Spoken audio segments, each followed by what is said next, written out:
Compton is predominantly Mexican now, like most places in America. You know, Mexicans are dominating shit. Like McDonald's, for example. They have monopolized McDonald's. You can't go to a McDonald's in the city without hearing, "Welcome to McDonald's, how can I take your order, please?" Let me get a Big Mac. Oh, Big Mac! No cheese. Sin queso!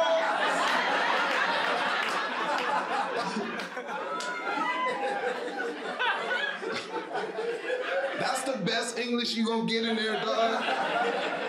The cashier is the one who speaks the best English. Look, go to a McDonald's. The further into the restaurant you look, the less English they speak. You can't talk to the nigga on the fries. He's not even supposed to be in the country.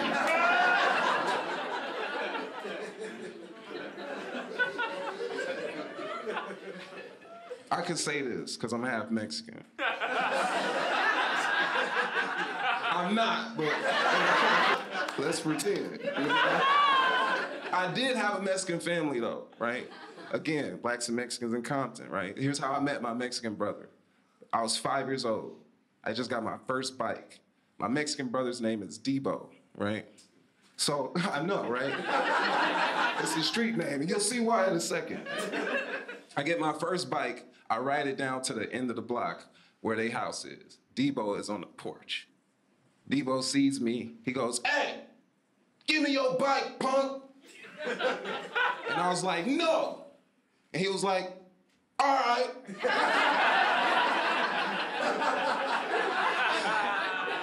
And then we became best friends. You know, it was an attempted robbery that ended in brotherhood. And I got to spend a lot of time with them, man. I learned how resilient Mexican people are because they spent the night at my house. I spent the night at their house for years. Years I would go over their house. I ain't seen these niggas drink water one time.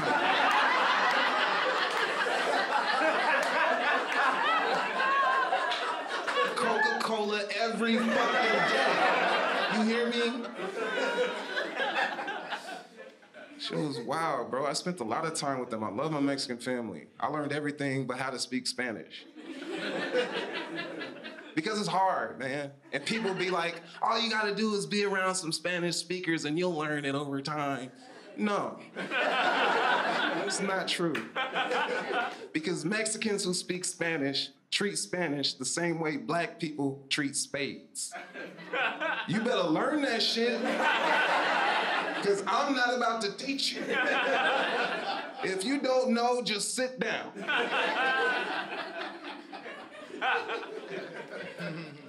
One time, Debo older brother, his older brother's named Gerorado, right? One time, Gerorado got mad at me. He confronted me. He was like, "Hey, fool, you've been around us for a long time. You don't know how to say baño?" It's like, nah, this motherfucker be asking for tacos and enchiladas. And Debo was like, chill. And then he switched to Spanish, because, you know, that's what they do when they say the shit they really want to say. He was like, nah, fuck that. Lo único que este güey sabe decir es quiere comer. Nada más.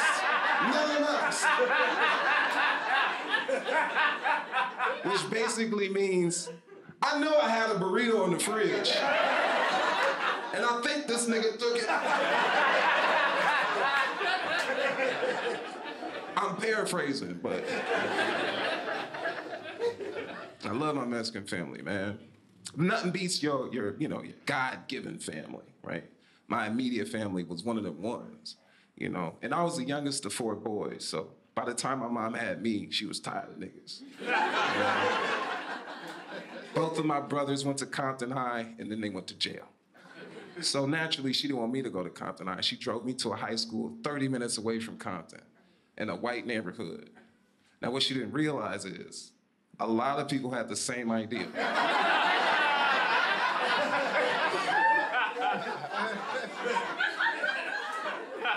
So now I'm at this school with white people and my neighbors.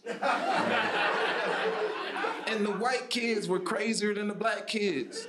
Because they were just more ambitious, you know? Like, black kids will come see the white kids on their Nextels and be like, hey, you see him over there? I'ma steal that nigga's phone. White kids will come to school, see a black kid with the Pop Smoke braids, and it's like, you see him over there?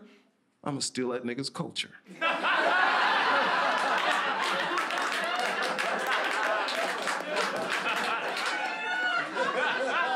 If you didn't laugh at that, I get it.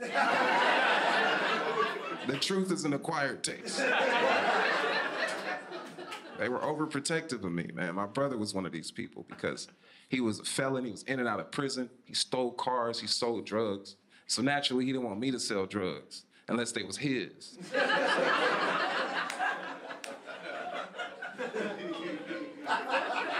Gotta keep it in the family, you know?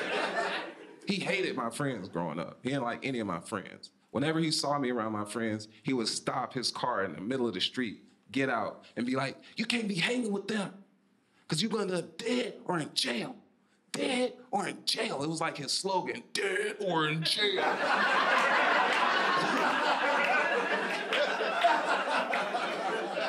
It was crazy to me, because the first time I went to jail, I was with my brother. It was that nigga's day to babysit. He took me to this house where him and 10 of his friends were harboring a stolen vehicle, right? What they didn't realize is that the car had LoJack on it. So while they inside parlaying and celebrating, police surround the house. They catch wind of it, and this was the first time I got to see 10 friends forget they were friends instantly. Niggas start jumping out the window, somebody jumped through the door, another nigga tried to jump through the wall like Bugs Bunny. The wall nigga got caught. He thought it was a game.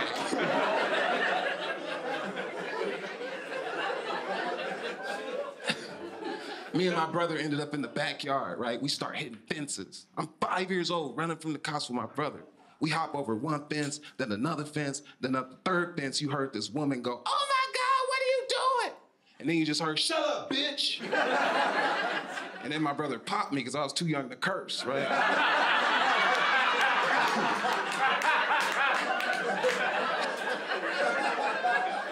So we running, we get to this brick wall that's too high for me to climb, so I freeze, which gives the cop just enough time to catch up. And he draws his weapon on us and says, stop or I'll shoot you both. And there was something about the way he said both that made me realize, I'm 5. I should be coloring. I'm looking at my brother, he's shaking his shit. I have to check him like, get it together, nigga. Don't say shit till we lawyer up.